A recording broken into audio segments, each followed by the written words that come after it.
Hi guys! Ganito rin ba yung ginagawa nyo sa pata ng baboy? O, di ba alam mo na to? Una nga natin gagawin ay maglalagay tayo ng mantika sa ating kawali. At syempre, ipapan-fry natin yung ating pata ng baboy.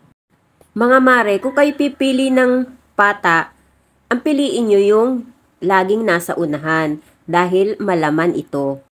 Ipiprito lang natin ito saglit para may brown effect lang yung ating pata.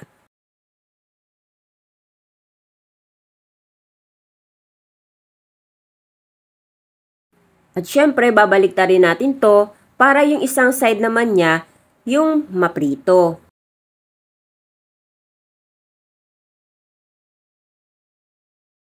At pagkatapos nga natin ito maprito, iset aside muna natin to. Kailangan natin dito ng isang kasirola. Then, ibuhos natin yung ating toyo. Mag-add tayo ng asukal na may langgam, charot. Then, mag-add tayo ng suka at yung ating oyster sauce. Siyempre, maglalagay din tayo dito ng tubig or pwede kayong gumamit dito ng Sprite.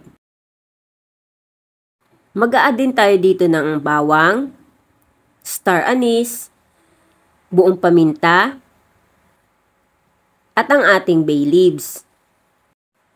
Haluin lang ito hanggang matunaw yung ating sugar. Then, saka natin ilalagay yung ating pata at pakukuluan natin ito ng 1 hanggang 2 oras hanggang ito'y lumambot. Siyempre, babaliktarin natin to every 30 minutes para even yung pagkakaluto sa ating pata. Ulit-ulitin lang itong prosesong ito hanggang lumambot yung pata ng ating baboy. Kung mas matagal natin itong pinapakuluan, mas nanunuot yung lasa nito sa ating karne. Mga mare, siguraduhin lang natin na mahina yung ating apoy para hindi mabigla yung ating karne at di masunog sa ilalim nito. Pwede din kayo dito magdagdag ng water or Sprite kung alam nyo hindi pa malambot yung ating pata. Ikaw ba mga kamaglalaway, ano pang paborito mong luto sa pata?